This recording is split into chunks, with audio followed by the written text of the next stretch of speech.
Hi, I'm Avery, and today I'm going to be reviewing Jewell Parker Rhodes' Ghost Boys.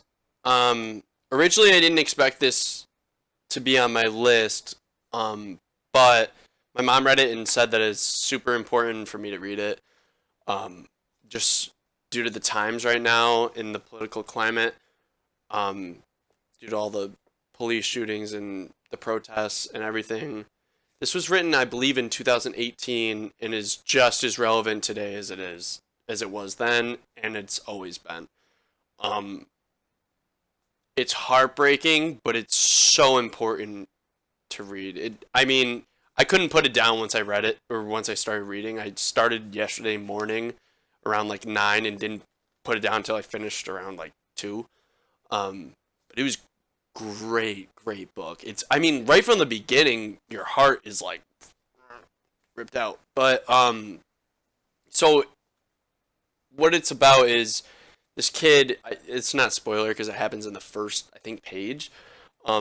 He's shot by the police for having a toy gun, and I think he's 14. He's 14 and he had a toy gun he was playing, and he's shot by the police, and first thing you hear is, "Oh God, it's a kid." And so he ends up just coming. He's looking at his own dead body. He's a ghost, and it goes back and forth between dead and alive to the day that it happened. It's really heartbreaking just to like see, like, he sees his family. He explains what his family goes through. He explains what the cop that shot him goes through, and his daughter, his what his whole family goes through. So it does show both sides, and I think both sides are important. But then it shows the trial, and you gotta just read it. it. It's heartbreaking, and it's really like it's too relevant right now.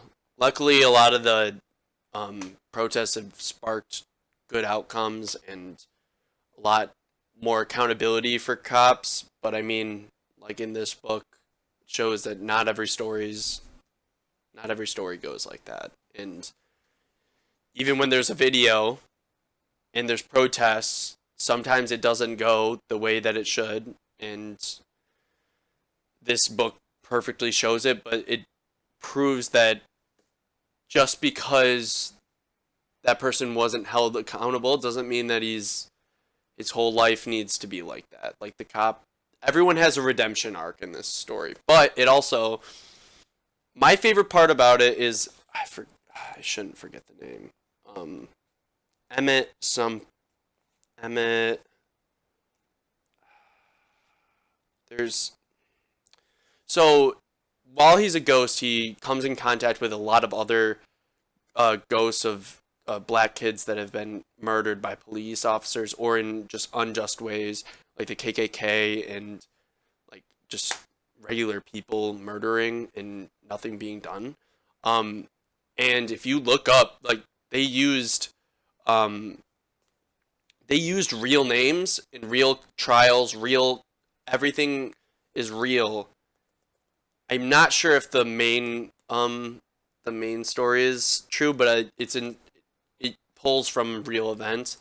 And holy crap, after looking that up, it's heartbreaking to see like how, like, I want to say how far we've come, but we're still long way from actual justice. We're not there yet, and I think it's super important for everyone to read this book right now. And I think that if I were to be able to teach this in my classroom, I would be very happy. But my mom's trying to get it approved for her classroom, and I think that her principal's having a little, just because it's not a completely happy story, obviously. And some of the past that it brings up, which are true events and should be taught in schools, are a little too much to handle, I guess. But I think that this would be perfect for 7th or 8th.